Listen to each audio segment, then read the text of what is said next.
The Nomad's okay. Looks like we're second on the agenda here. Someone's gotta do it. See, I got new eyes put in, brand new eyes. I can't hear. You could race, so we, if you took the Nomad, I took the bus. See, race down the road. I don't know which faster. I know which one's faster.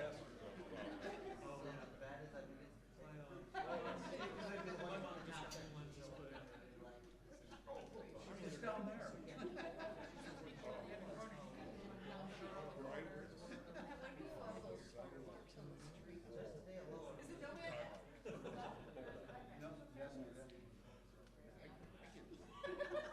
And besides, it's got different modes you can put it in. I think Mike said that. It's sports, cruise, and then there's like 3 different deals. My TV soundbar has the same setting.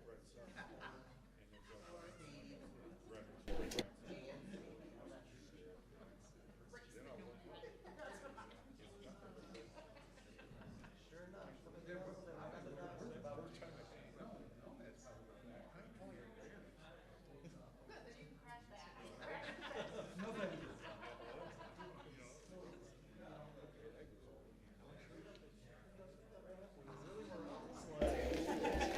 Good evening. We'll bring the meeting to order, the City of Walker Planning Commission for Wednesday, September 17, 2025. Our first item on here, an agenda to address, review the meeting minutes from the September 3 meeting. Commissioners have received the draft minutes. Are there any comments, questions? I move we accept those. Support. Okay, motion by Joe, supported by Elena to approve the minutes of the September 3 meeting. All those in favor indicate by saying aye. Aye. Those opposed, same sign. Motion carried. Next item is general public comment. We've got two items on the agenda, but this is an opportunity to speak in general. If you have any concerns, questions, it's an opportunity for 3 minutes to give us your name, address, and you have 3 minutes to kind of describe your thoughts or voice them. No takers? Would this be on the golf course? We'll have a separate time for that particular item. On the River Bend thing? Yes. Yeah. Oh, no, the River Bend will be, we'll introduce that in a couple seconds. All right, thank you.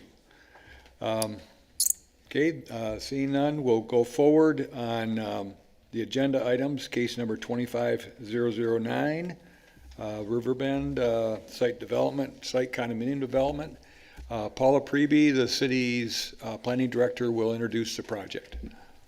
Thank you, Chair. I'm going to pull up the, just as a reference, here we are in Walker. We're in South Walker, down here, west of Wilson, north of Riverbend, east of Kennewa. This is the parcel that we are looking at and discussing tonight. I will put the plans up as I give my short summary. This case originally came to the Planning Commission at the August 6th meeting for both rezoning and site condominium review. The Planning Commission held a public hearing at that time and made a motion to the City Commission recommending approval of the rezoning. The rezoning went to the City Commission, was approved at the 2 readings, and went into effect earlier this month. So the site is now zoned SA Suburban Residential Single Family. It was previously zoned AA Agricultural.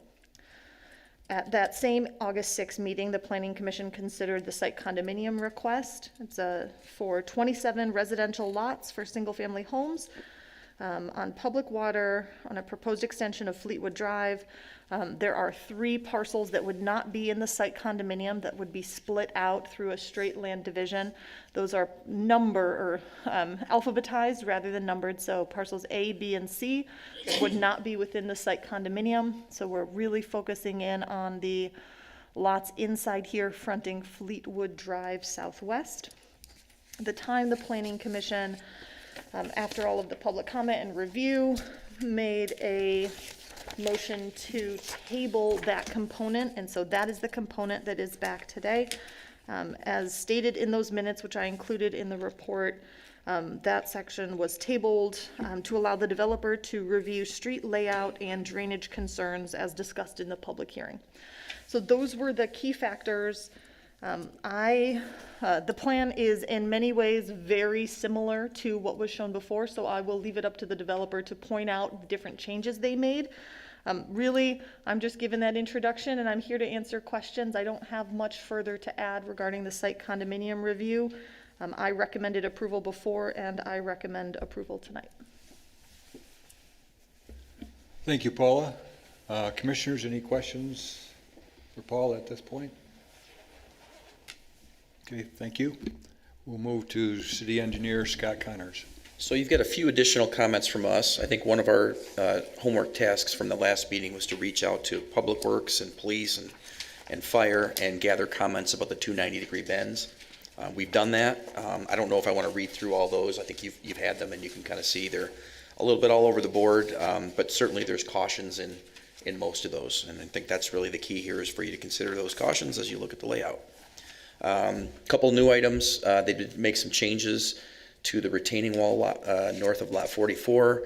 That's now shown to be contained in a sliver of right-of-way there. We would not want that in right-of-way. We want that retaining wall to be private. So that should be owned by the association that's going to be there, that can take care of sidewalk, can take care of walls. It's a lot harder for the city to come in and maintain something like that. We certainly don't want to take that burden on for the city as a whole, so that should be private. There were also a lot of comments at the last meeting about sidewalk and the lack of sidewalk in the area. Offline, I've talked a little bit to Terry and a little bit at staff level about the Safe Routes to School program. And we are going to be sending a letter, if it hasn't already been sent, we're going to be sending a letter to both schools in the area. And I think we're actually going to send it to the school that's in Talmadge just across the line as well, the old Granville School. And we're going to remind them about the program, give them some pluses and minuses. That is not a guarantee that anything's going to happen. It's probably a long shot that anything's going to happen. But we want to make sure that we continue to prop that program up because it's a great place to go get money to build sidewalks just like this. So that will take place. And then to point out something we didn't catch or didn't highlight the first time, we probably should have, lots A, B, and C that are shown as outliers to the development itself. Just keep in mind that those will not be served by public water. I think we said last time that the development will be served by public water. Those exterior lots will not necessarily. I think C probably does have access to the water main, but B and A do not. It's kind of a good coincidence that earlier today we were talking to the folks across the street in Talmadge who actually had a well go bad and they're unable to drill a new well. So we've got a big conflict going on there where we're working with our neighbors in Talmadge and Grand Rapids utility system as partners because we're all in this utility partnership to try to find a way to maybe extend that water main north to serve them. It wouldn't happen overnight, but it could happen within probably a year's time. So that may change that status for lots A and B. If there was water main in front of them, the King County Health Department would make them connect, and that would certainly be the preferred solution for a future homeowner because nobody's really satisfied with the quality of the wells in the new depths with the barriers that are required these days versus what may be existing out there. So those are some updates for us. Okay, thank you, Scott. Any questions for Scott? I've got a question for the benefit of the audience. We got additional feedback that we saw in our reports, but if you could give an overview of that, I think would be helpful. I think similar to what we discussed last time, among all four departments, there are cautions with being realistic about parking and driveways around those corners. You know, generally if you're in a cul-de-sac or on a 90-degree bend like that, the driveways get tighter. You'd see that here. That also makes it tougher if you want to park a car that's not in your driveway and you want to park it out in the street. And parking can be at a little bit of a premium if we have to put no parking zones around those corners. And then when you mix in the mailbox location, it gets further complicated a little bit here. They did adjust the mailbox location to be on a property line, which is great, but it's still right between the two areas that are likely to be no parking zones. And we actually talked about, coincidence again, we had a pretty busy day, but we were talking about another location in the city that's got one of these with parking restrictions, and it's gonna have to go to our traffic committee to get ruled on about implementing a no parking zone because of emergency access. Because it's gotten further, worse and worse over a several year period, so we can kind of look at that and pattern out what would happen here. So it's safe to say that the comments got back were cautions about if it's going to be approved this way, these are some things to consider as far as requirements. Yeah, I think so, and I think it reflects on the professionalism of our teams too, that, nobody just stood up and said, no, you can't do that. My opinion is no. Everybody gave good professional comments that will give you some thought and perhaps the ability to ask some more questions and reflect on the overall layout. Okay. All right. Thank you. Tom? Could you define in layman's terms what the kneecaps or the half cul-de-sacs would be? Yeah, that's if, in fact, there's one of these in the neighborhood just to the north where there's a 90-degree bend, and on the outside of that corner, there's almost like a partial cul-de-sac there because it gets so difficult right up here at, Julian and Sulu. So that's one way to handle the parking restrictions and the driveway restrictions. But it's, from a public works standpoint, they don't like the fact that it's a lot harder to maintain. Almost behaves like a cul-de-sac, but it's kind of in the mainstream of the road. Rob? Scott, if I read all of the comments, but I don't know that I'm competent to design a motion. Could we, if we were inclined to approve, could we say subject to approval or compliance with our police chief or city engineer, fire department as to mitigating the impact of the 90 degrees? Or is that something we just have to work through it tonight or whatever we consider it on the merits? Because, clearly there's still some remaining concerns, but I don't know that the Planning Commission is able to say, well, you've got to have a no parking zone from point X to point Y. That becomes more of it seems to me, a professional judgment by you or, and when when they say, well, it could be a choke point, well, how do you mitigate? I'm not sure that we collectively can get the specifics on that, but maybe that's just our job and we have to work through it. Well, I think if you directed that back, if you folks said we're okay with the layout, but address all these concerns within that layout, then that would come by way of controls and restrictions. And we would have to do those things. It might be a little bit wider through the corner. We might restrict driveways through the corner. We would certainly restrict parking. We may look at that mailbox location and recommend that be changed. But on the other hand, if you said we don't want to have to burden this neighborhood with all these restrictions, we want to get rid of those kinks in the road and have it be a little more gentle curving, then that's a different, that's not something we fix. That's something that developer would have to fix. I think we're always willing to work with developers on these kinds of things. I think in this case, you heard that they said, we don't, we just really disagree with you and this is what we want. And that's all. So that's a different story. I think you'd have to send them back to do that. I think it would be harder to say, work with staff on a different layout because it's hard to approve this layout if you don't like it. Hope that helps. One more question about this. Do you have like a typical radius that you want them to be within? How do we determine that other than just looking at it? Yeah, generally it'd be a 25-mile-an-hour curve design speed. Okay, that's what I was wondering. Thank you. All right. At this point, if we could have the applicant come forward, name and address, and if you could highlight the changes that have taken place in the layout that's under consideration this evening. Sure, you bet. I'm Rick Pulaski with Niederveld. We're the planner and engineer for Riverbend North. With me tonight is Dale Cracker. Dale Cracker owns JTB Homes. JTB Homes will be the primary builder within Riverbend North. Yeah, just to highlight a few things, if we focus for a second on those 90-degree bends, I went through just a snapshot of the general area. I don't know if you can see my little yellow dots on here, but there's about 40 of them within that general area. And the difference that we have from those And even the difference that we have from our previous submittal is that we are now using the City of Walker standard 90-degree detail as provided within the construction specifications.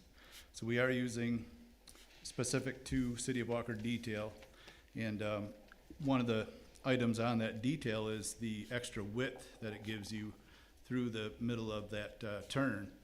Normally, you're about 31 foot from back of curb to back of curb. That widens that out by an additional 5 feet. So you got 35 foot through that intersection. And I just wanted to point out too, I think one of the reasons, in fact, I know one of the reasons because I've talked to various engineers, including county engineers over the years, of why is a 90-degree bend allowed? And why do you allow something like that? In a sense, it's not much different to them to a T intersection where it T's coming down into like this. The only difference that you have is you don't have this leg. So you don't have traffic coming from that direction.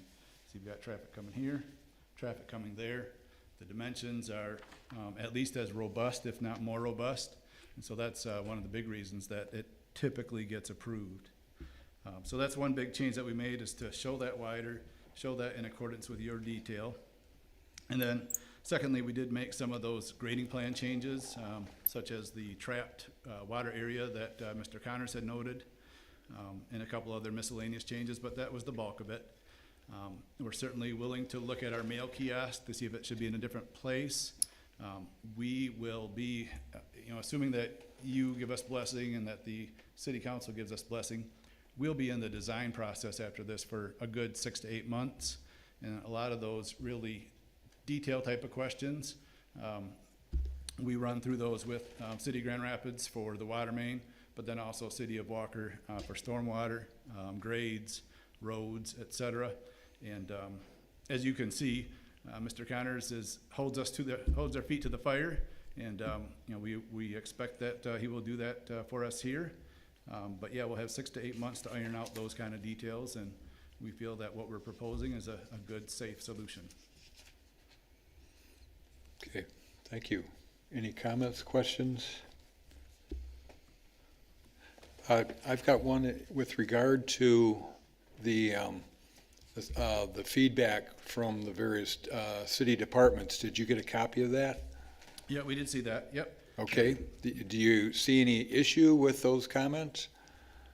We didn't see any issue. I know that there was a comment to perhaps move the mail kiosk maybe in front of lots 2 or 3. Again, that's one of the details that we're more than happy to work out over the coming months here as we work through the design process subsequent to this meeting. Okay. What about the retaining wall? You guys maintaining it? Yeah, we'll take that on, absolutely. Okay. I guess this is a little more for Scott, if it's for anyone here. I'm still struggling to balance the concerns that are being brought up about parking and whatnot with the traffic calming effects that those corners will have. One thing that did come to mind when talking about the potential for no parking zones would be the necessity of enforcement. Would that be a burden on the city if there was a zone there that needed that additional enforcement because of the no parking zones? Yeah, it would. There's no way around that. If people call and complain about the no parking, it becomes kind of a pain in the rump, if you know what I mean. Okay, that's really all I had. Everything else has been addressed. Thank you.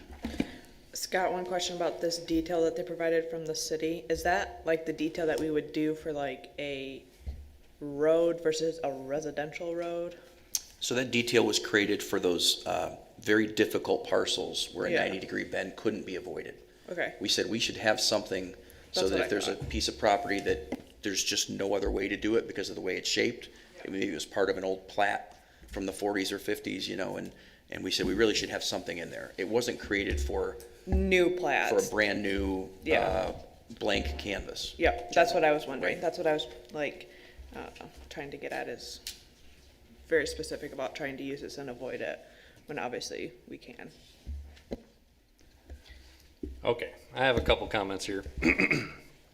Firstly, I think, I don't know if this is just from an outdated plan view, but just where you have the setbacks for the isolation distance from the proposed drain fields to the existing wells. I think some of the lots on there are misnumbered, or at least they don't line up with your submittal with the drawings here. Because in one of them, in particular on the north east corner, it's labeled on the setback, the 100 foot isolation distance from proposed drain field to existing wells, that drawing set. It's labeled as lot 14, but then on our main drawing set here, it's lot 24. So that's just a correction you might want to look at. Okay. Another thing I had here too, so I guess, firstly, so we were talking about the elbows here we got in the proposed city drive through here. And you're, like what Elena and Scott just talked about, where this is something for lots where, would you say non-conforming or kind of very restrictive lots where you see those elbows? Yes. Okay. So in this instance, in your professional opinion, is that avoidable? Yeah, I think here we prefer to see some sweeping curves. They may even be able to inject a shorter cul-de-sac in there to try to retain some of the lots that they hope to get. Sure. But that wasn't on the table from the developer standpoint. Yeah. Yeah, initially I was more okay or on board with it, but after the past couple weekends where I live on a cul-de-sac where I actually have one of these elbows at the end of my road, and the person on that exterior of the elbow there has had a garage sale for the past 3 weeks, and it has been terrible driving through there, almost leading me to a head-on collision. I'm more in favor of seeing that adjusted and smoothed out to a better avenue. It might mean adjusting some of the lots. I'm not against any project here because there definitely is a project here. I just think in the long term, again, I've even gone so far as to call the city and asked for a no parking sign to be, I guess, researched or included at the end of our neighborhood for that very reason. So empathizing with the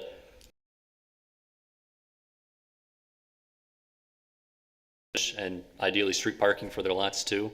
And I'd hate to see an opportunity where individuals could have that, but we decide for them not to, especially in the plan here for a new parcels to be created. I think we should move towards the direction of adjusting this to allow for that. I agree with that. I was under the impression you were going to come in with a new plan for these right angles. The new plan was to make sure we were upgraded to the city standard for those right angles. And it does meet that standard. Times change. Yeah, a lot of right angles, but now we're a nice town. We can fussy who we have, and we're trying to improve things. We're making an improvement here, and you don't want to do it. So the item where are we only addressing the subdivision here, and we're not addressing A, B, or C, lots A, B, or C, is that correct? We discussed them, they're part of the parcel under discussion, but they wouldn't, lots A, B, and C would not be part of the site condominium, and this is technically a site condominium review. Okay. But yeah, in the future, I discussed with some other members here, but I think it would be prudent if working with the city of Grand Rapids, and if it's available, that lots A and B be put on city public water, if possible, instead of individual wells. And then I know we discussed the oil and I guess I would like to readdress what the steps are being taken for the oil field in the center of the property there for removal of that. Sure, that's in the process with Eagle of being closed out. Yeah, I think it might even be closed out already or very close. It's got more details on it than I do. The process is you have to apply to Eagle, and Eagle will dictate when you do it and how you do it. Oh yeah. So the timing is not up to the people that own it, it's up to Eagle. The plan is to do it over the next few months, but Eagle will dictate the order, because they have other wells that they're also closing down, so Eagle sets the priority. You're talking about methodology and how, okay. Yep, everything's run by Eagle, and then they follow accordingly. Is that something the city's gonna review before it gets issued out? Like a permit gets issued? I don't believe so. I don't, Scott, are you aware? Generally, we would just defer to Eagle, and it gets in a little bit of a difficult spot, because if one agency says yes, the other's pressured into saying yes. But this is kind of a big deal, especially in this area. Yeah. So I think we'd want to make sure, before this got through any kind of final review, that it was taken care of. Okay, yeah, sure. I only asked because of my past experiences. In some cases, local unit of government or the county will wait on moving forward with plans until they hear something from the state. So that's why I asked that, so. Yeah. So, if I could just address the 90-degree, I've been doing this for, next year will be 40 years. Developed over 10,000 residential sites. This is the first time that a municipality has discussed or the idea of a 90-degree bend. And in my work with national land planners, you know, we talk about traffic calming devices and how you use T-intersections, 90-degree bends, islands in the road, etc. Street widths to slow traffic down. So we came back with this 90-degree bend meets the city's requirements for a 90-degree bend. Plus, I think you'll probably hear tonight a few other people talking about the speed in which cars are traveling on the surrounding streets. And those are the ones with gentle curves. And like I said the last time, you know, in my development where I live, where they have gentle curves about this length, I was able to hit 60 just to test it to see. So when you have short distances, you don't have speed, you know, issues, and there isn't the heavy acceleration or deacceleration as it was kind of written, because you're going slow. And then we have sidewalks and everything for the people to work on, or to walk on, I should say. So that's why I've done it for 40 years. Never have had anybody ever raise an issue on 90-degree bends. So. And if you could, for the audience, your name? Dale Cracker. Okay. All right, thank you. I got one more. Sorry, one more.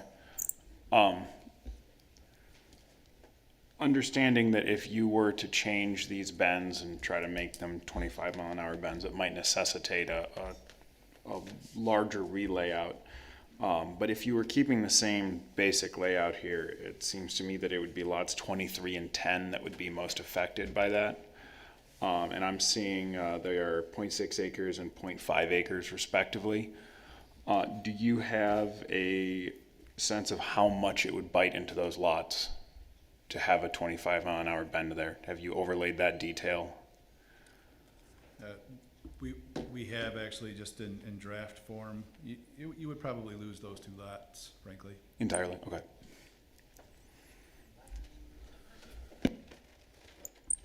All right, any other questions? Yeah, I've got a comment. My observation looking at that, the 90-degree corners aren't the same radius. One's I believe a 40-foot radius to the center. The other one's a 35-foot radius to the center. And this seems to be a sticking point, is with the 90-degree elbows there. My question to you folks as developers, is there a chance of rotating that east-west part of Fleetwood even 5 or 10 degrees, where it would soften the angle on neither one at that point then would be a 90-degree angle, and it might make it a little easier for frontage and traffic and visibility. Is that something you could consider?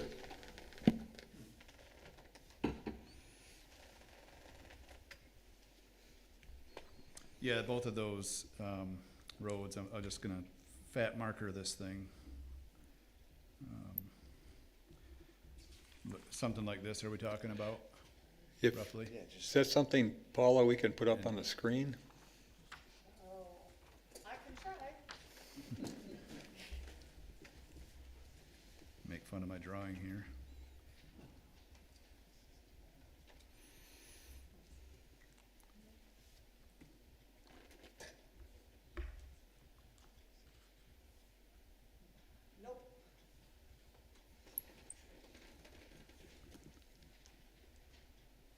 I don't believe I can, it's not an option for me to choose anymore, the old camera is, don't believe it. I don't believe the document camera that we used to have is available anymore, it's no longer an option. Okay. Yep, with that said, yes, we'd be willing to do that. I don't think it would hinder, our saleability of the lot. So I think from that standpoint, I think people would still find them desirable.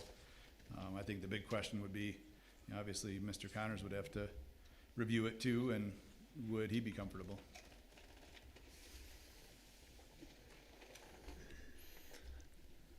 What do you think, Scott? I'm certainly not gonna approve a highlighter during a public meeting, but, Yeah. I can tell you that'd be a bad practice. That's a Sharpie. The solution's there, it's just a matter of whether they want to implement it. Or I think, whether the planning commission is satisfied with And I it think the that way like it's all of us have brought up the point that obviously the 90-degree stuff is for something that was in the past, and that's not something, a practice that we like to see going forward. So any way that we can get rid of those 90 degrees, that's kind of the direction that I think all of us are laying. Adjusting that road, angling the road different, getting rid of those 90s, making them softer, that's what we want to see, so we create less issues with public safety from both fire and police, as well as our DPW workers. I'll add to that and just say it's the proximity of the two 90 degrees that really add to it. It's not just the presence of a 90 degree. And like the situation. detail shows that you need minimum 200 foot. So the one side we have 4 foot extra, and the other side we have 142 foot extra, but it still is pretty tight. And I think it's in the one of the memos, but in my rough count, there would be 10 lots impacted by this no parking zone with questionable enforcement, you know, in the long run. And I think like even looking at Google Maps of it, you can see like people live next to a school, especially a high school. When you get high schoolers to start to drive, then you get more cars. So if you look at the Google Map of the surrounding houses and stuff, you can see that there are cars on the roads surrounding that too.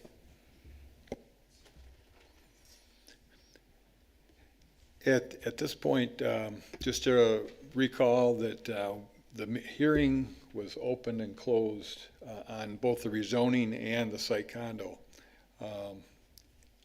We have the opportunity here of inviting additional public comment, or we can go forward into our deliberations. Do we need to make a motion for that to reopen the public hearing? Do we need to take this off the table first? That is something I didn't happen at the beginning. Yes, before any motion as a technicality. Yep. I move to take it off the table. Support. Motion by Rob, supported by Elena, to take the site condo review off the table. All those in favor indicate by saying aye. Aye. Aye. Those opposing, nay. Motion carried. At this point, do you wish to take additional public comment? Yeah, if I need to make a motion, I'll make a motion to have additional public comments on this. I think that we just stress that we don't repeat anything from last time, as this is anything new. Any new public Yep. information regarding the subdivision portion of this project. Yep. Not the rezoning. Okay, a motion by Jacob. Is there support? I'll support. Support by Pat. All those in favor indicate by saying aye. Aye. Those opposed, same sign. Motion carried. At this point, if there's people who wish to come forward on this particular project, if you have any new perspectives on the layout of this project, again, the rezoning's been approved, but this is looking at the layout of the residential development going forward. And as you come forward, if you can give us your name and address, please, and you have 3 minutes. My name is Dave Holtz, 4671 Fenwood. Where I live, it's just west of Fleetwood, the street that's going to go in. And I have a problem with the traffic out there on Fenwood. At certain times of the day, you don't want to be out there. Now, could you possibly put some kind of restriction at that corner, like a three-way stop or whatever, to slow the traffic down? And then in wintertime, it's even worse. I know when I back out of the driveway, if there's somebody parked on the street, because it's downhill and away, I can't see them. I can only see about 100 feet. And I've got hit, almost got hit a couple times, so, by speeding cars or whatever. So. Well, I think in terms of that, if you could put something in writing and submit it to the city engineer's office, he had mentioned that there is a subcommittee of the city commission that may be the forum to consider that. Okay, hey, no problem. All right, thank you.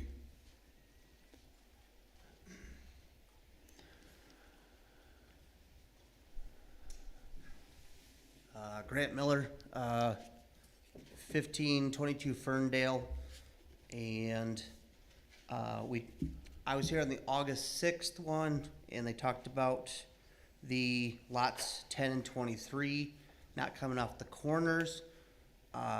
Would that then be the same for 7 and 19, which appear to have a very narrow on those 90-degree angles? Should those stay there?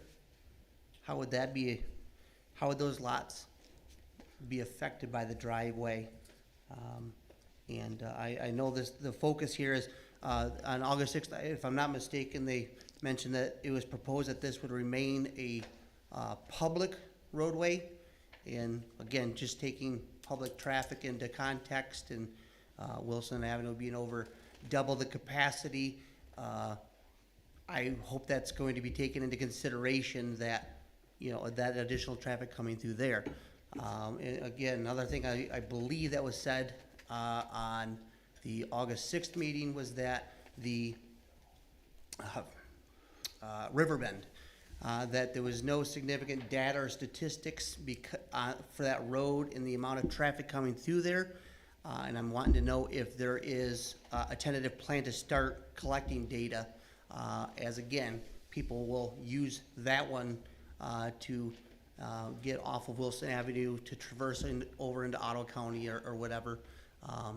And if as Scott had mentioned earlier, they're putting something out to the schools about possible sidewalks, and just to confirm, there's 0 sidewalks. In that long shot, if that long shot does not pay off, what would be the next steps that they would take to actually ensure any sort of safety? So, thank you. Okay, thank you.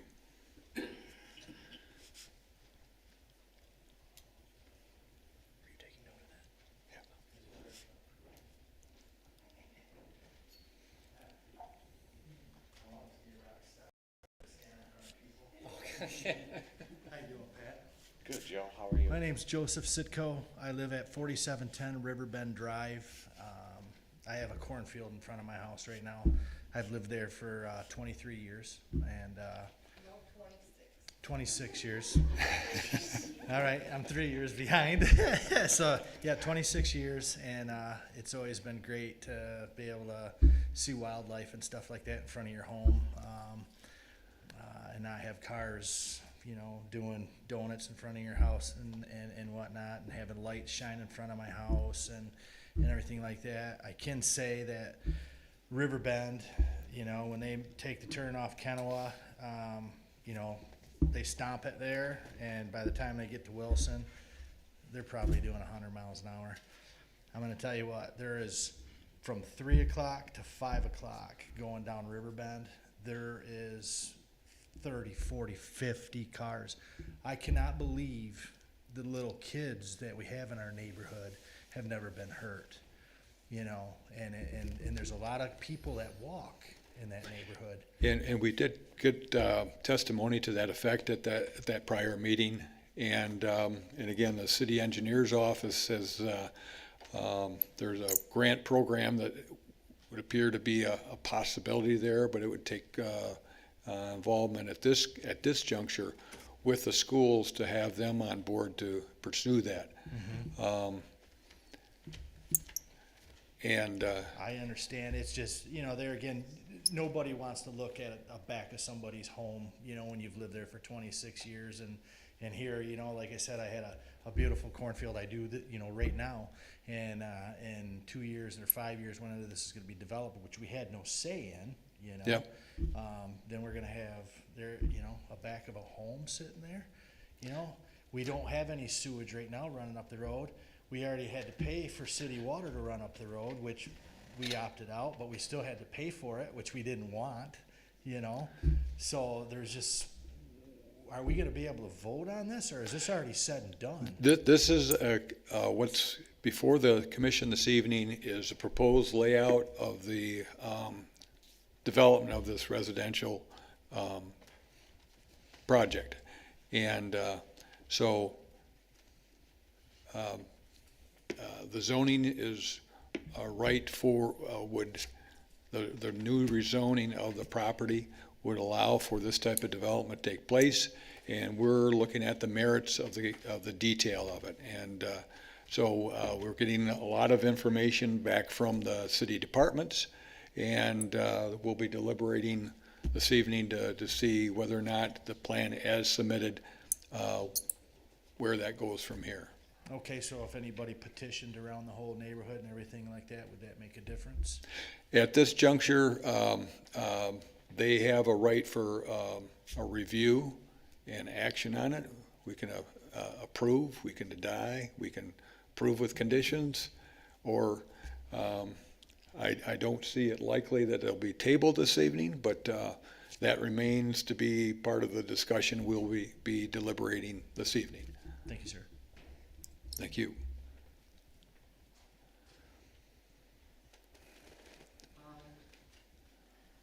Dorothy Pater, and my address is 1483 Ferndale.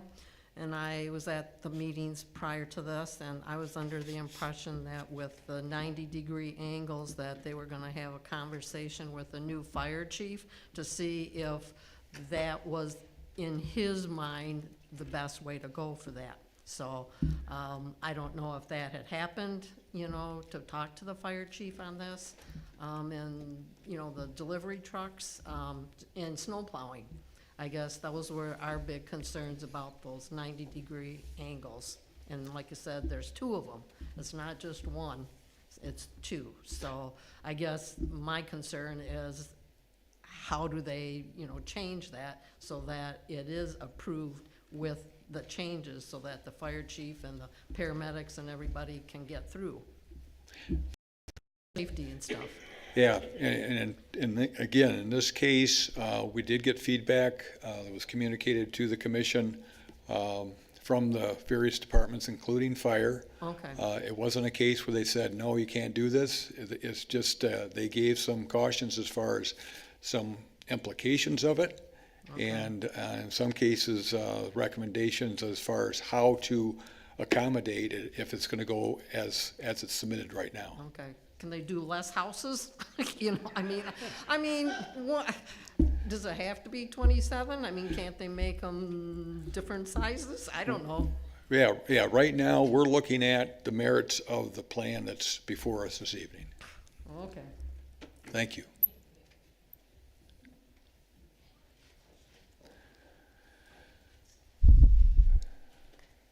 Lori Ruff, 1522 Ferndale. If I Elena, maybe I misunderstood what you said. So we should not plan for 90-degree angles if we can avoid it, correct? Like if it's an old plot and they have 90-degree angles, that's okay, but we should build new plots with intentional 90-degree angles. Is that what I understood you said? That's the policy that's under consideration for discussion this evening. So if that's the policy, and I know what we've done for 40 years, right? I've done a lot of things for 40 years that I probably wouldn't do today, right? That doesn't, we learn from our mistakes. And if the policy for the city is no new 40 degree, we can avoid it. This is an open plot of land. I don't know how you cannot avoid it when you're building from scratch. Okay, thank you.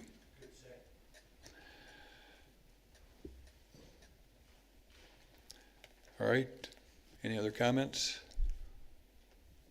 Do I hear a motion? Motion to reclose the public hearing? Support. Motion by Jacob, supported by Elena to close the public hearing. All those in favor indicate by saying aye. Aye. Those opposed, same sign. Motion carried.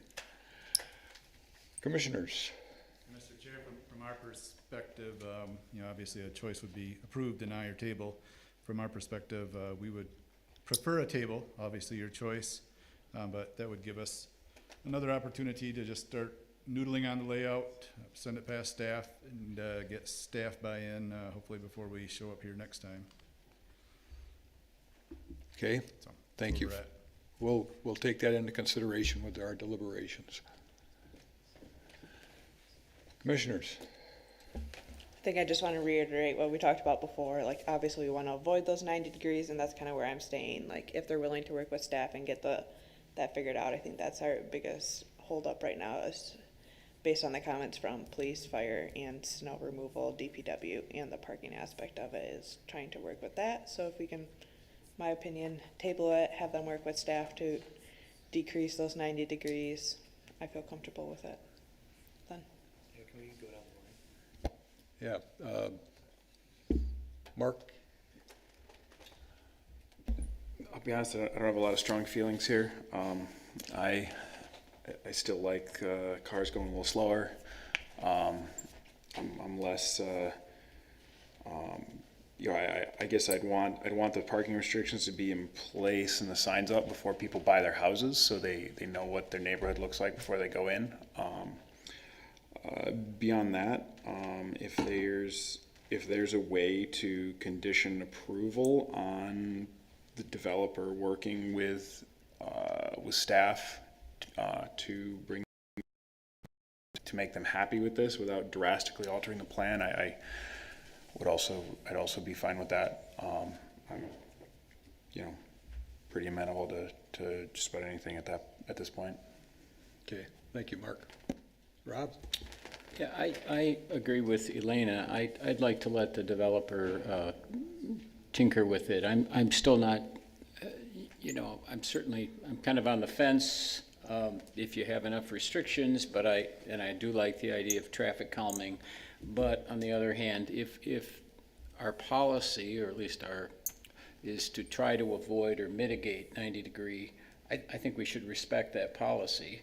And as someone mentioned, we're taking a pure piece of property and laying it out. So I'd like to let them take another shot. Now, obviously, we can't address, it is zoned for residential, and we expect to see something there, but I see no downside in letting them revise it a bit and see if that makes it a little more palatable. Okay, thank you, Rob. Pat? I would agree with Rob and Elena. If we let the developer take a little time, look at it, make some adjustments to it. If we tabled it, it wouldn't necessarily be a bad thing tonight. Jacob? Yeah, as is, I'm not for approving as is. If folks are driving down Kennewa and Riverbend going 60 plus, I don't necessarily see them cutting through right through the subdivision. Hopefully not going 60 plus going down this, so traffic calming there wouldn't be as huge. But if they're going 80 or whatever they're doing down Kennewa and Riverbend, I only see them continuing going down a straight line rather than having to go down curvy roads and do the same speed. So they basically take a right onto Riverbend and then just gun down that. So doing traffic calming and necessarily right in this area wouldn't be as impactful as something to Kennewa or Riverbend itself. But I'm in support of him taking it back to the drawing board here and coming up with a more sustainable solution. Okay, thank you.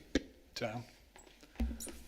in terms of changing these 90 degrees to something more gentle, I would clarify that that doesn't mean 91 degrees or something. It would mean these 25 mile an hour style of bends, I'll call them. And frankly, I was kind of surprised that the plan was not changed when we saw it here again the second time. Okay, thank you, Tom. Joe? Yes, I thought they were gonna change the plan last time and they didn't do it. And I think the general consensus is you're gonna have to change that or we're not gonna vote for it. And my perspective is that I think that it's reasonable to accept the offer by the applicant to ask for tabling on it, to allow this to be worked through. I think Pat gave some good perspective on that direction, and it sounds like the applicant is looking at that as same. So just need a motion at this point if that's our direction for tonight. Oh, sorry. I was gonna make the motion. I'll support. Okay. I'll make a motion for case number 25-00B for site condominium review for 4515 Riverbend Drive Southwest. I make a motion to table the preliminary site condominium plan for the new residential development featuring 24 single-family condominiums, with the conditions of working with staff and approval of creating softer curves more at the design standards for a curve at 25 miles per hour. I will support. Okay, motion by Elena, supported by Rob to approve or accept the tabling for this project.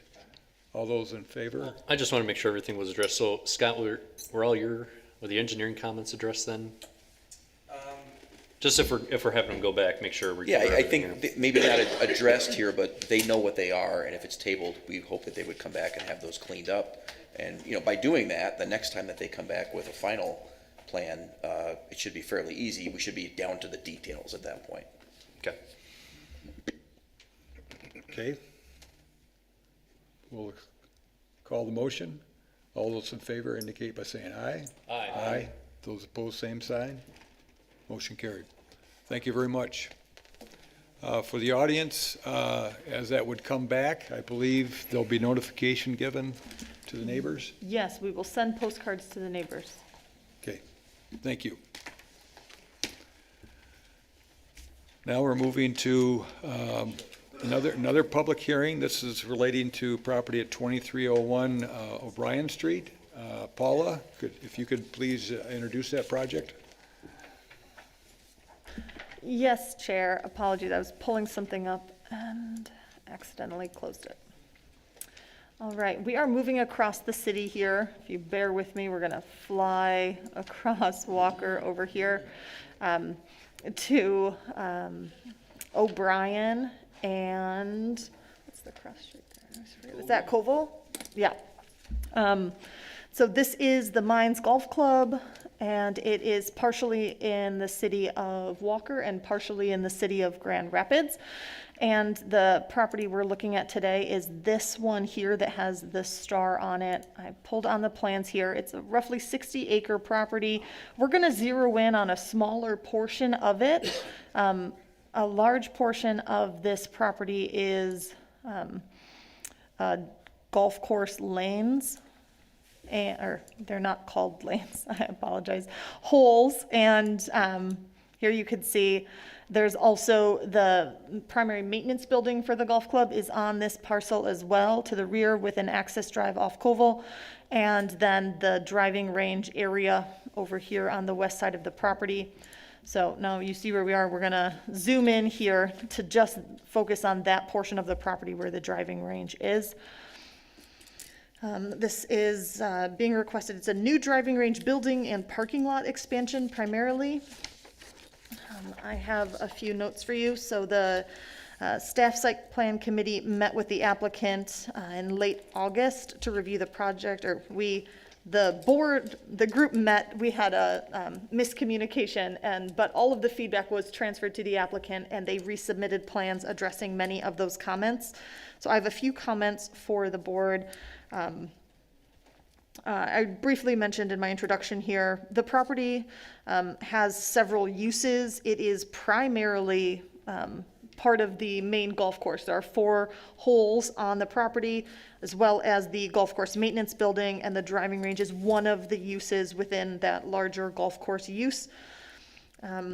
You may notice that there's no dumpster enclosure shown on the site. When I spoke with the applicant about this, they stated they're not adding waste receptacles.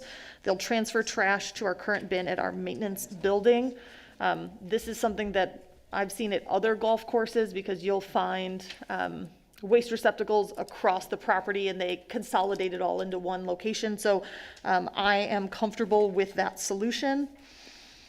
Another note is that the applicant provided 2 different lighting plans. There's one here, this first one showing wall-mounted wall packs. They're lights that attach onto the building and shine light out and down. The second one has light poles. You see 2 of them here that would spread light across the entire parking area. They requested to use the wall packs, but provided both options. Section 12.06, of the zoning ordinance provides the regulations for lighting.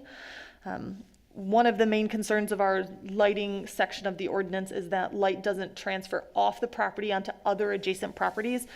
Due to the location of this use on the property, set back a little bit from the road, and with residential either across O'Brien or far to the other side, that's not a major concern here.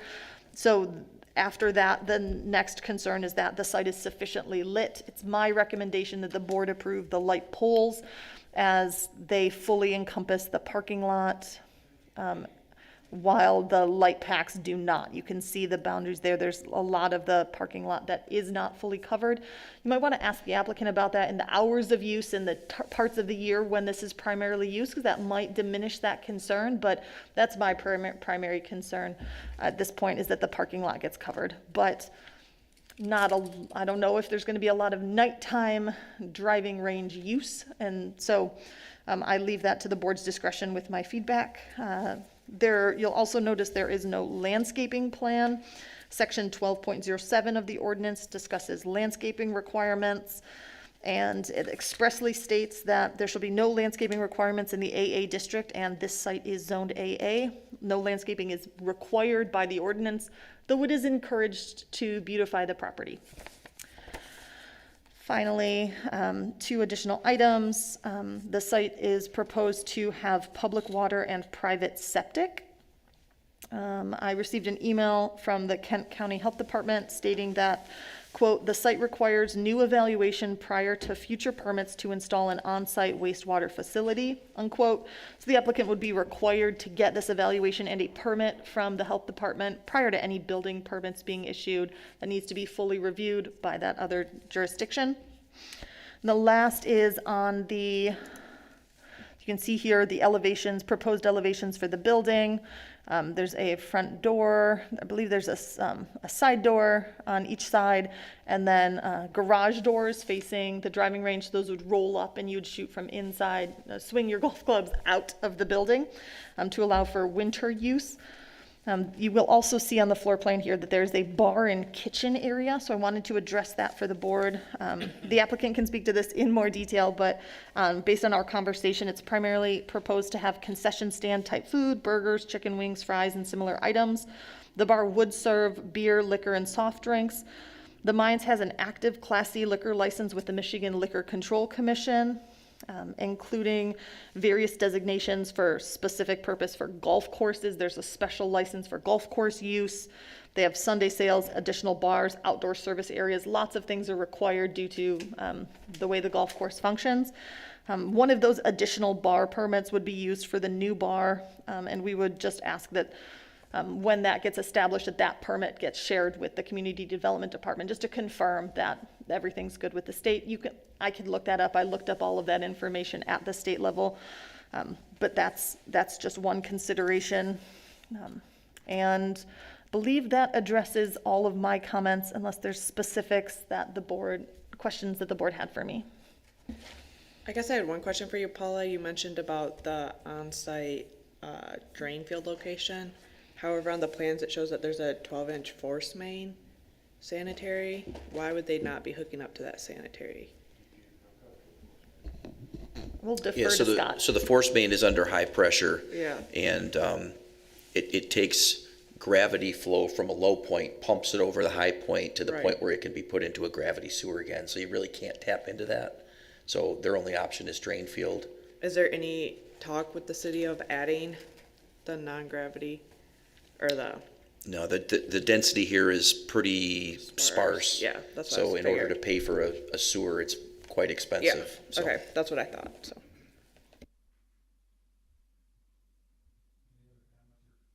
Any other comments or questions to the Paula? Paula, if I can clarify, this is a site plan review. Is the use a use permitted by right under that zoning? It's a bit of a gray area that we discussed at staff level. The zoning ordinance was updated in early 2024. Staff has a list of things that got overlooked or not addressed in that, little errors and changes, and we're working on finalizing that list to get the zoning committee back together to start making some of those changes. The previous zoning ordinance had golf courses as a fully permitted use. That was omitted in the new one, but from everyone I've spoken with, that wasn't an active choice that was made. That was an oversight in the ordinance. It is an active current use. The board could require that this go to the ZBA for review before moving forward, but as it was an oversight by staff, and get caught in the full update of the ordinance, I believe that will be corrected as soon as that comes back. So it is a gray area. It was my choice to bring it before the board. I believe it falls as something that is a permitted use. However, currently with that update change, it is technically non-conforming But we've in the AA. So we've advertised it for a site plan review, and the use wasn't advertised to be at issue. Correct. Okay. All right. Thank you. Okay, now we turn to Scott Connors, city engineer. Thank you. So you hear from us all the time about the importance of putting a date on a plan. We don't want to review part of one plan and then part of a different edition without knowing what edition that is or what date that is. So, it's super critical for us to make sure that that date gets on here at this point, because we've reviewed several iterations already. The driveway that's shown on this plan that was submitted for the public review is 10 feet off the center line. We've asked that that be 18 feet north of the center line, consistent with Walker detail number 16, so that needs to be adjusted. Also, O'Brien Road there is not exactly shown accurately from what we can tell. There's a 4-foot paved shoulder on the north side of the road that was very purposeful in its construction, and that's because we couldn't put sidewalk out there 25 years ago. We were able to widen the shoulder a little bit to allow for joggers and walkers and things like that. So that's what that's there for. We want that to be preserved and shown on the plan. There's 2 detention areas out here. They're actually retention, meaning that there's no outlet from those areas. So the water goes in. They're counting on sand to put the water back into the ground. We know that there's a good sand base out here because this was a sand mine for a long time. But that needs to be proved up for those areas. It becomes a little bit more of a question when we look at, perhaps the drain field location and, why couldn't the drain field be closer to the building? Lenses of bad soils out there. And so again, the soils need to be tested for that retention. There's a kind of a fancy test, double ring infiltrometer, I believe it's called, that's required with our regional stormwater ordinance. And then really the last thing for us is the crushed concrete. Several times we've approved crushed concrete and said, hey, this is a great way to put the water back into the soil. There's hard. We encourage it, and then somebody comes in and they just put down densely packed gravel, and it acts just like pavement, and the water doesn't go into it. And we've been back to the ZBA a few times and required people to take it out. So again, when we see that, I want to point it out in the report so it's very clear. Crushed concrete has to have an open graded system that allows the water to go through it. If they come in with gravel, I'll shrug and sigh, and then we'll go back out there and tell them they gotta remove it all. So, So does very that- specific. So does that mean that they have to have catch basins and underground piping? The ordinance requires that water from pervious areas be collected in a catch basin, transported in underground piping. We've been a little bit loose about it if they have a low impact development technique. So if they have something that's a little creative in putting the water back into the ground and dissipating it, but not just saying, we're just gonna let it go on the grass or let it go on the gravel shoulder, because those things will still erode. So. Okay. Any other questions? For the retention area, at what point do we require like fencing around that or anything like that? That's my other question, because I saw that there's a putting green kind of to the left of where the proposed concrete is for the hitting area, so just walking there, depth-wise. I would say it's very rare Okay. that we would do that. There's been a few cases over the 29 years I've been here where there was concern about residential activity, and those are the only ones where a fence has really been required. And it was heavily debated in order to get to that point.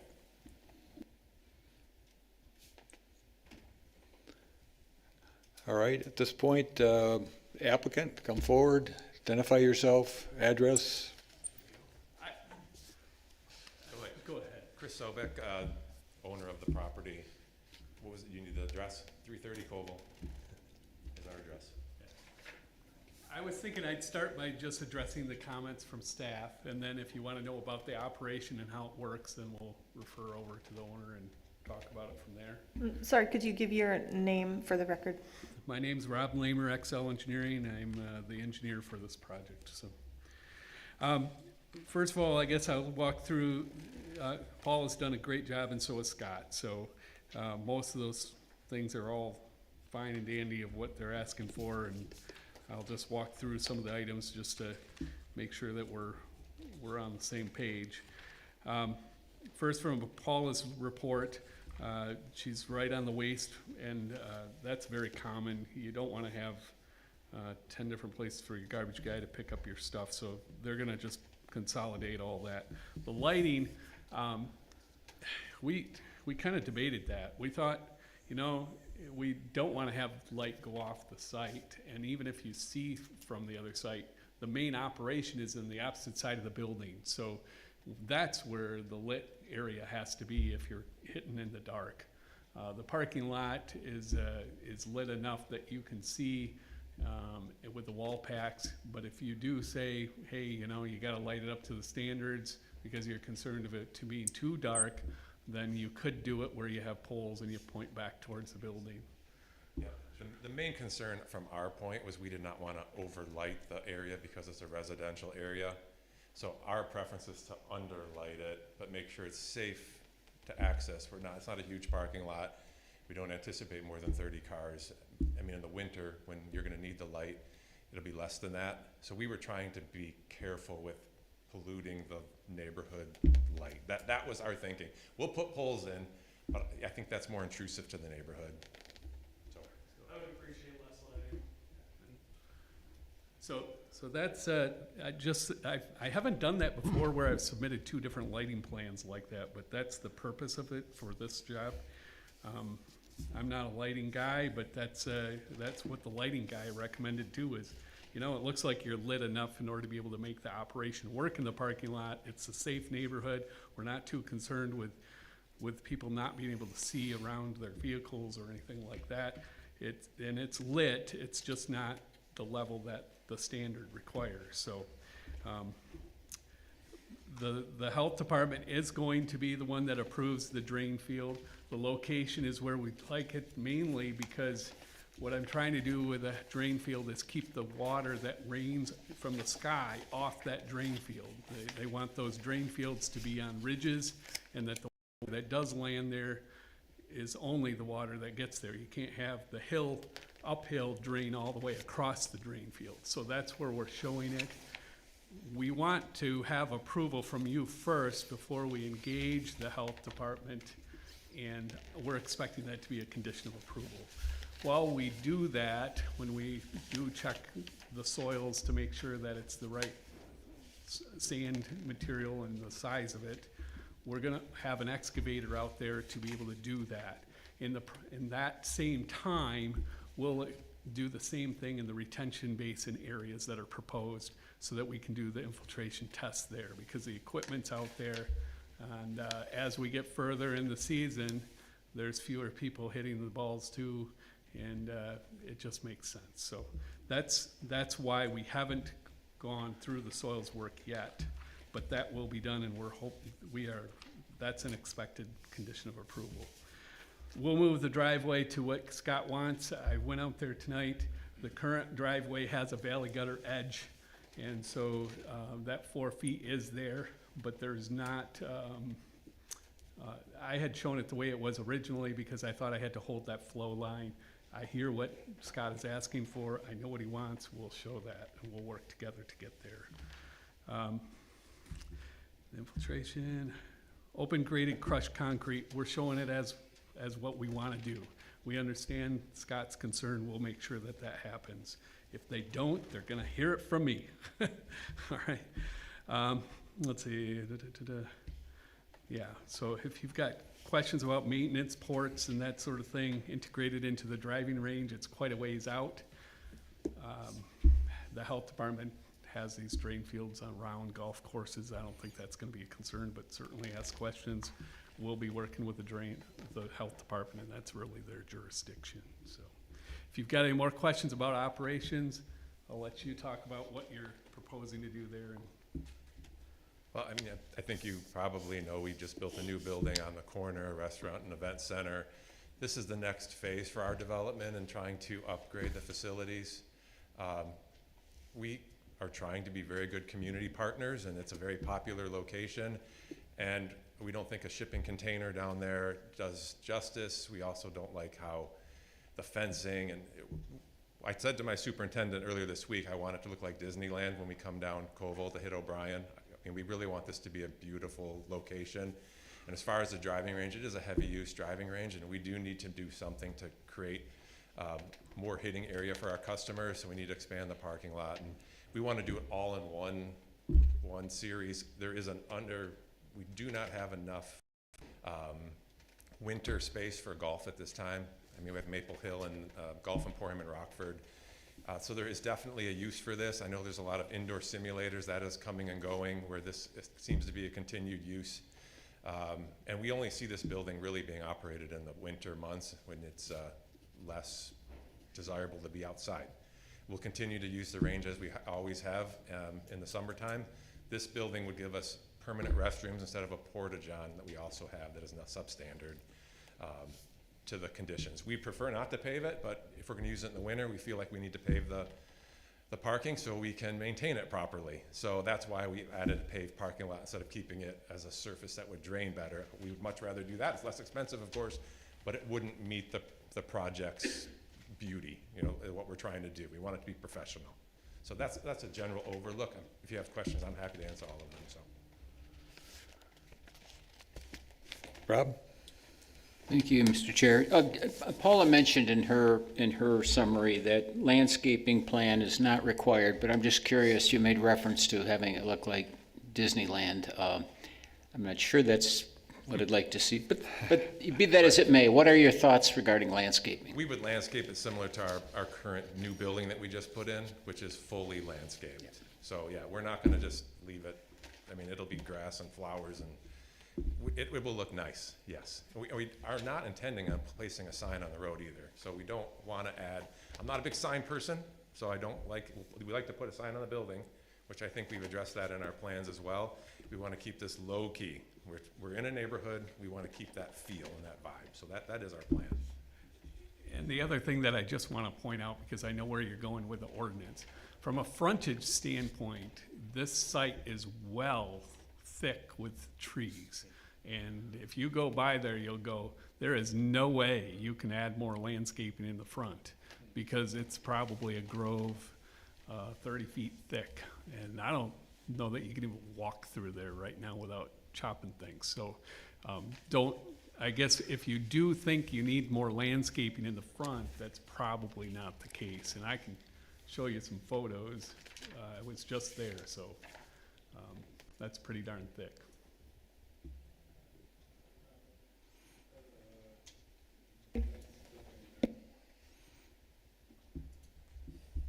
Is there a significant amount of excavation that will be required to put the site in? When you do a site like this, it's a long building that's got to be one floor elevation. And unfortunately, from the direction that it's hitting, you've got to move that hill a bit in order to make sure that you can even get it to fit in there. The plan is to use that material to level off the current main area. It has a significant drop, so we want to use the material to flatten that area out. That is the intent for what we're going to do with it. So, I mean, we can always use extra sand if there's extra sand. We're very lucky to have the site we do that it is on sand. It gives us so many more opportunities, and it also makes the golf course so much better. So, yes, I mean, there is some excavating. That's the other problem, is it has an elevation change. We want it all to be the same level. But better use. I know that you mentioned using this in the winter time and that in the summertime, your guys' range is pretty full right now.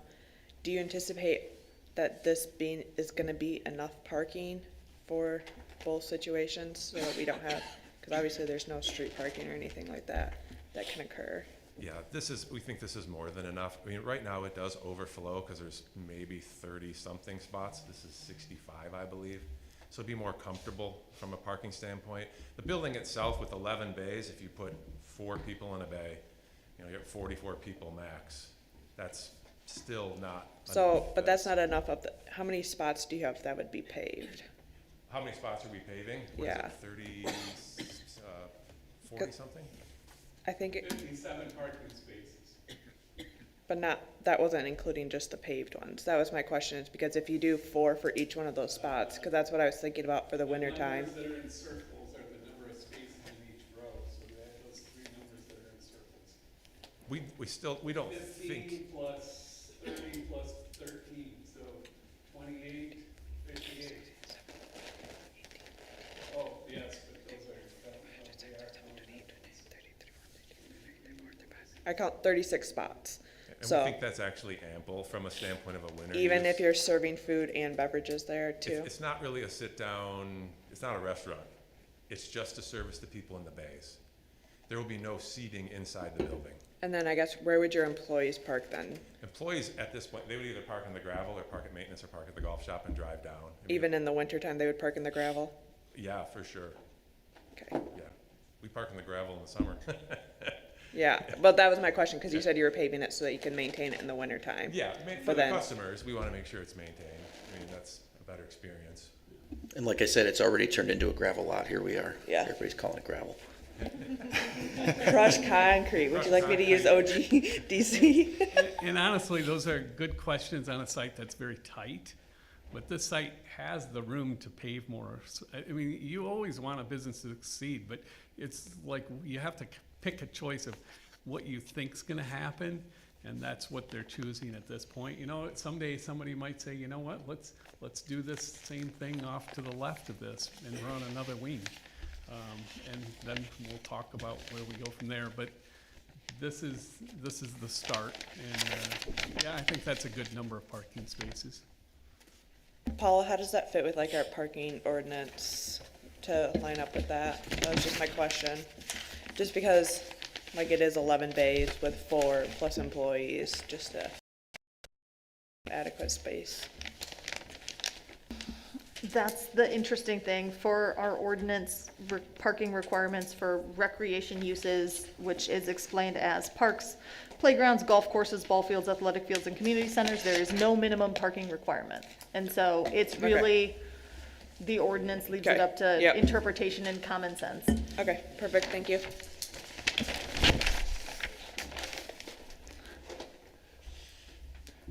On the lighting plan, the one with the poles, how high are the poles you're talking about?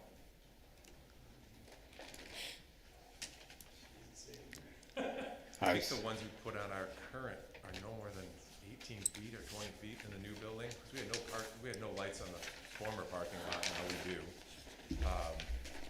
The lighting person understands Walker's codes. They looked at them and used them, so I'm sure it conforms to what the code is. Yeah, that would be where it would be if it's on there. If we end up with pole lighting, we'd like them to be on motion sensors so they shut off too. We do not want them to be on at night if no one is there. Well, And it's back to being sensitive to the neighbors. If I lived there, I wouldn't want to be looking at a light out. well, we can understand that, but there's two ways to provide that lighting. One is put a couple tall ones, or you get several lower profile poles, which would perhaps be more sensitive to the neighbors. And I would have no problem with that. I'm not a big light pole guy. I'd really like it to be refined as best as it could. We'd have to talk to the lighting guy. Neither of us are lighting people. That's why we refer to them. Any other questions of the applicant right now? At this point, we do have this advertised as a public hearing. So if there's. I'll make a motion to open the public hearing. Okay, Second. motion by Tom, supported by Jacob to open the public hearing. All those in favor indicate by saying aye.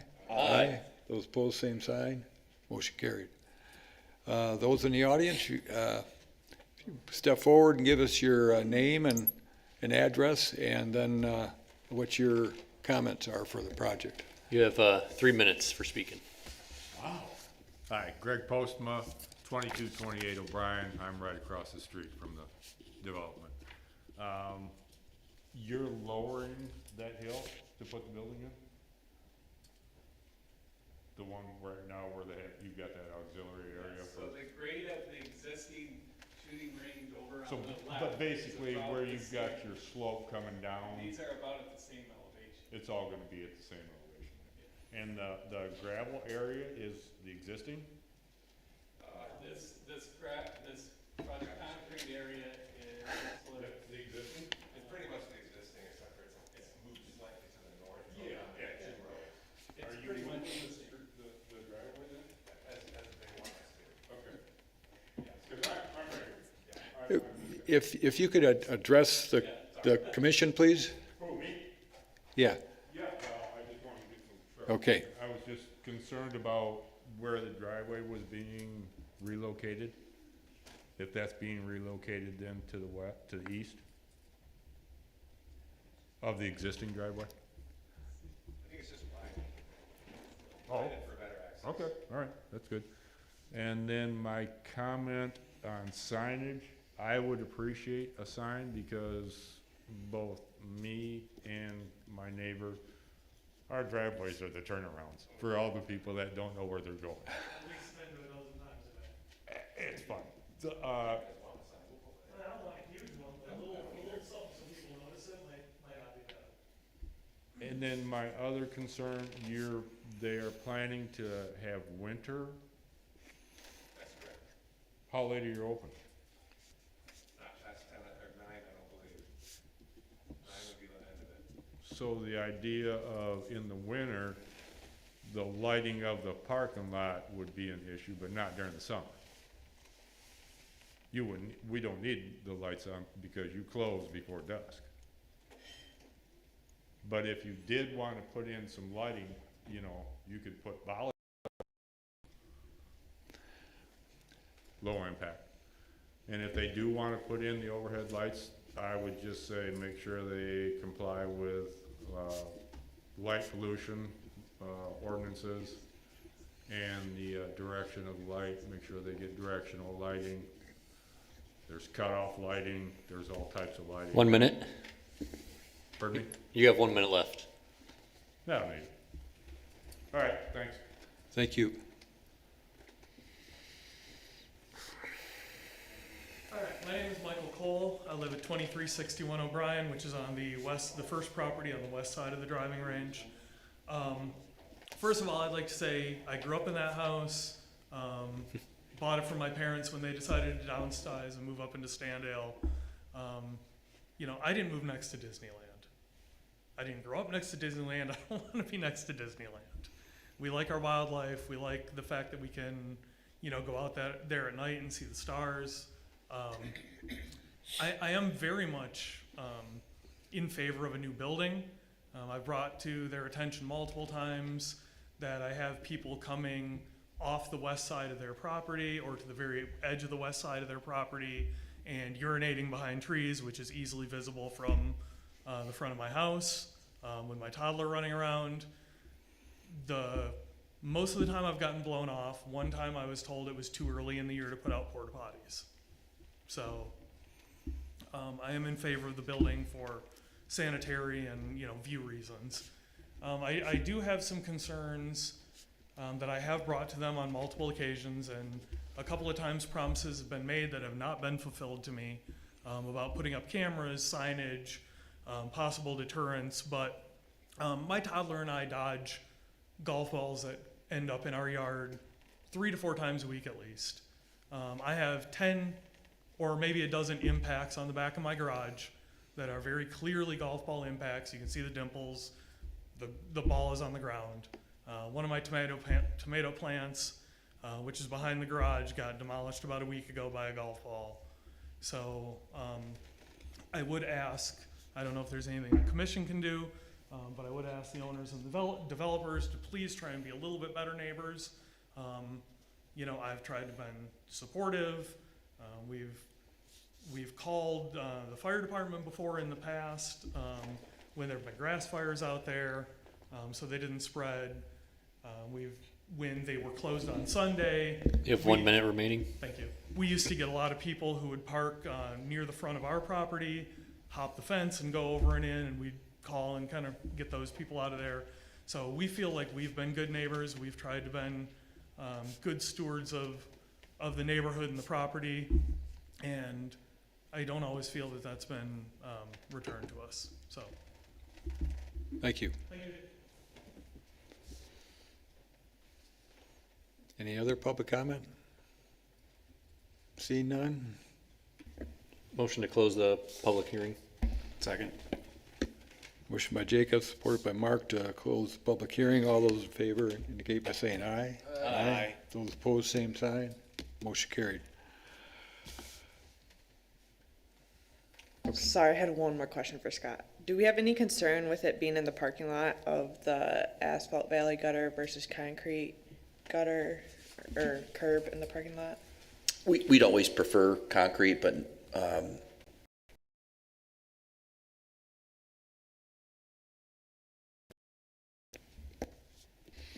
Yeah, question for the applicant. So I think the previous speaker, correct me, it was 2361? Correct. Okay. Yeah, so for the applicant, is there any sort of fence or barrier in between your property and 2361? I think there's around 100 to 150 foot wooded buffer is what it is. Oh, just wooded, okay. Yeah. Yep. I'd say 75 feet max, and it's very lightly wooded. I can see through it very easily. I can throw a rock and hit from the back of my garage and hit the people on the pine green. Otherwise, I don't think that my yard and, garage would be infiltrated by so many golf balls. Okay, thank you. Public hearing is closed. I did measure it just on Google Earth, and from the back of the garage to the budding green is about 200 foot, so. And then the barrier for the trees is about 112, so just rough measurements. So. Anyone want to start the discussion as far as the merits of the project? I think that the applicant and the engineer were able to answer all of my questions I had related to it. I think the lighting thing, I would like to see be lighting up the parking lot more, as that tends to be where we have more of the safety concerns and stuff. Just because obviously it is pretty dark out there, so I'd rather see the 2 tall ones out there, and I am in agreement with like shutting it off like when the building is closed is fine. Okay.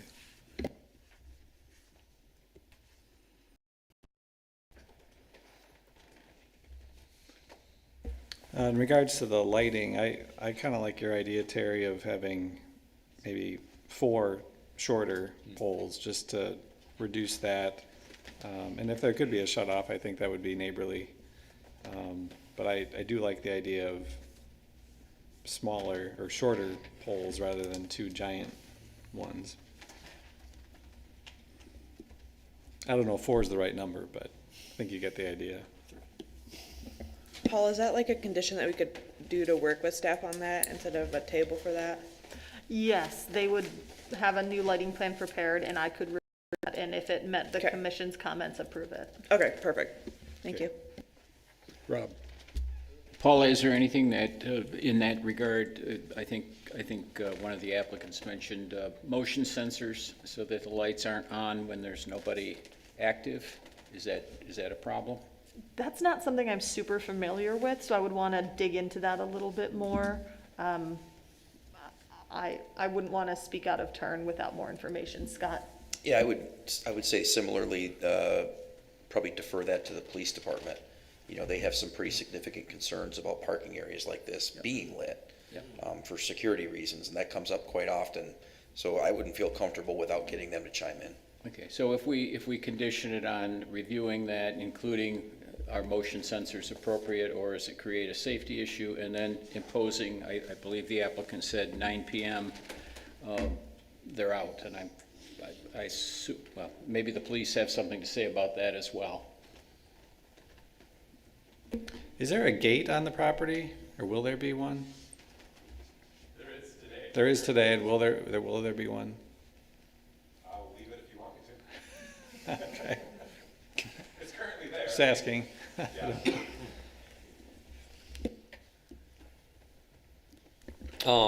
Yeah, so I guess from my standing, I would like to see something if it's something with, you know, the neighboring properties taking issue to it, I guess some sort of signage, if that's been an issue for turnarounds and whatnot. I know there wasn't anything planned, but maybe not something necessarily lit, but some sort of signage if the rest of the commission's okay with that. And then not coming up here to come up with ideas for fixes, but I guess addressing some sort of stray ball thing, whether it's, I don't know, mesh netting or something. Again, too, like if I lived adjacent to a golf, I know my girlfriend her family lives adjacent to a golf course, and they get stray balls all the time and stuff. And some of the similar issues that one of the residents mentioned. So I don't know what we can do within our power of requesting it, but at least some form of addressing that. Okay. I would like to mention that the golf course is next to us. Not the other way around. Okay, Pat? Regarding the lighting, looking at these diagrams, the source of the lighting is away from the road. And I'm wondering if it's possible to put the lighting poles more towards the road, towards the perimeter of the property, lighting back towards the complex. So the light is directed that way and it's not in your eyes or... If you look at the second lighting plan, Pat, you can see that the 2 blue dots on the back side are the poles there. So the lines just show like where it would go. See that? Oh, yeah, okay. If I can jump in here, our ordinance has regulations regarding the type of lighting and its direction. So it's required to be shielded and focused down, and there's already requirements in there. And I look at all the lighting fixtures that are proposed and ensure they meet them to make sure the light is focused where we want it to go. And so hopefully that is already part of the review process and would be part of the review of an updated lighting plan. Okay, thank you. With respect to the drain field, they've suggested that that's the direction they want to go, but they're looking for input from the city as far as whether or not to go in with the health department or otherwise. Well, the health department reached out, and there was an approval that was granted a few years back that wasn't acted upon, so they have to re-review it now with the new conditions, with the new grading, and they'll have to work that out. I think for me to bring that up was more of a curiosity and a caution. Yep. Because it's still dictated by them. You know, we wouldn't want to see like the types of manifolds and cleaning ports that you normally get out in an area where it's going to get driven over with a rake, a golf ball rake or something. But again, it's ultimately their concern for operation. Does that answer your question concerning that? I didn't really have a question. I was just saying that the health department has jurisdiction over what they require and how it needs to be, and we're showing it up on the ridge to try to keep the water from draining over it, and we will work with the health department to get that. We're looking for site plan approval tonight so that we can move to those next steps, knowing full well that when we're spending this money for a drain field, that we're not we want to know we can build a building. Right, so. Okay. Got a range of, Mark, anything you wanted to add then? Nothing that's not already been covered. I just second the multiple smaller poles point that was made. Okay, all right. Covered a lot of bases here.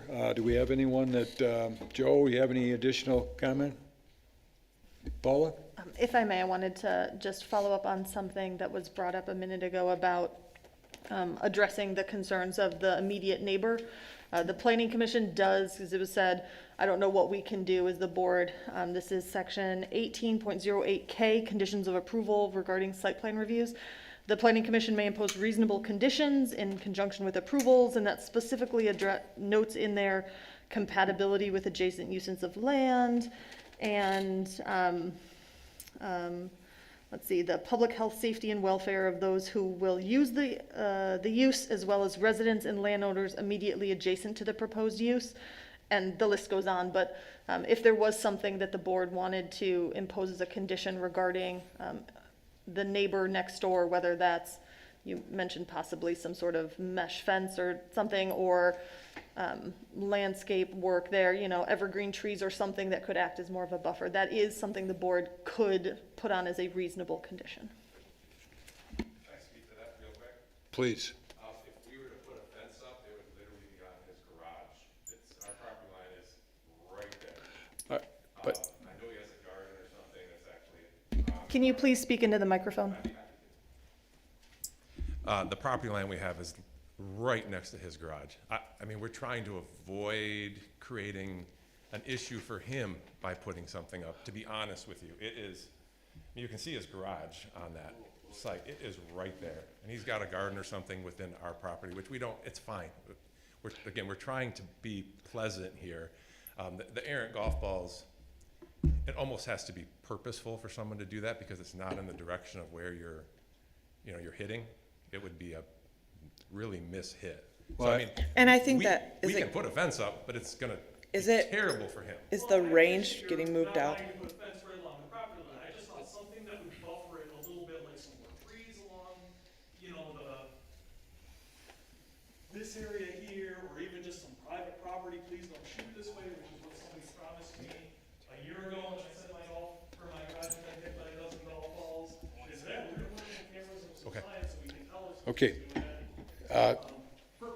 For the applicant, with regard to fencing, I think that Jacob used the term some type of a netting, which is something that can be. Yeah, I was just, again, I don't want to come up with ideas or anything for you. Yeah. I was just spitballing what I've seen at other driving ranges, so. I'd be happy to put up some trees. I really don't think he would want even a netting. It would be awful. Like, you really just don't want it there. I mean, trees are one thing. I would much prefer like a tree buffer. Yeah, we're happy to do that. Like this way, private Right. property, something. We try to take the perspective if we live there, you know, so Sure. I understand, like I think that hopefully that you understand the whole theme on what we're trying to do is be as positive as we can. We rely on our neighbors, like that's, you know, we want to be good neighbors, so. Okay. We don't want to create more issues and we don't want to have an eyesore for him or us, so.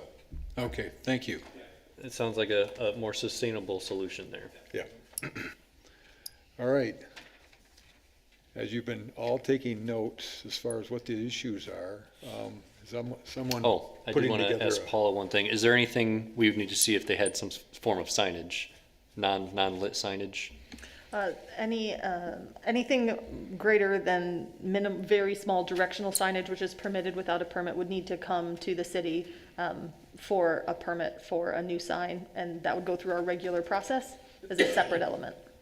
Okay, thank you, Paula. Do we have a motion? I'll take a shot. Okay. Case 25014, 2301 O'Brien Street Southwest, the Vines Golf Club Driving Range. Based on the application material provided, I make a motion to approve the site plan for a new driving range, building and parking lot improvements at 2301 O'Brien Street Southwest, subject to the following conditions and based on the finding of fact noted below. Conditions of site plan review approval. Number one, the Planning Commission requires the applicant to work with city staff with respect to an appropriate lighting plan consistent with our discussion. Number two, maybe I'll pause there. Anybody have a concern with that way? Excellent. Okay. Number two, the applicant provides a copy of the approved permit for the on-site wastewater facility from the Kent County Health Department to the Community Development Department prior to the issuance of building permits. Number three, the applicant shall address all items outlined in the city engineer's report dated September 10th, 2025. Number four, the applicant shall provide 2 sets of sealed civil engineered plans incorporating the recommended conditions to the Community Department prior to the issuance of building permits. Number six, the applicant provide a tree buffer along the property line with 2361 O'Brien. Enough detail? Okay. Number seven, the applicant propose for city staff approval a minimal sign to address the concern over turnarounds in the applicant's or the neighboring properties. And I think that's it for conditions. Anyone else? Do we want to put something in there for testing of the soils that Scott brought up? That's in your report, right? Yes. Yeah. So I think we're covered. Any other suggestions? Okay. Findings of fact per section 18.08.1. The dimensional arrangements of buildings and structures conforms to the required yards, setback, height, and other regulations of the AA zoning district. The proposed buildings have a compatible relationship to the site, terrain, open space, and other buildings. The bulk, location, and height of proposed building will minimize any adverse effects to other developments in the surrounding area and will not place demands on public services or facilities exceeding capacity. Proper site drainage will be provided so that removal of surface water will not adversely affect regulated natural areas, neighboring properties, or the public storm drainage system. The provisions for parking and for vehicle and pedestrian circulation on the site and onto adjacent public streets will not create hazards to safety and will not place demands on public services or facilities more than capacity. Exterior lighting will not create undue hazards to motorists traveling on adjacent public streets, nor damage the value or diminish the usability of adjacent properties. Lighting will be adequate for the safety of occupants or users of the site. Landscape buffers will be preserved or provided to ensure that proposed uses will be adequately buffered from one another and from surrounding public and private property. All buildings and structures will be arranged to permit sufficient access to emergency vehicles. Kind of motion? Yeah, I'll support. Motion by Rob, supported by Jacob to conditionally approve the project. All those in favor indicate by saying aye. Aye. Those opposed, same sign. Motion carried. Thank you very much.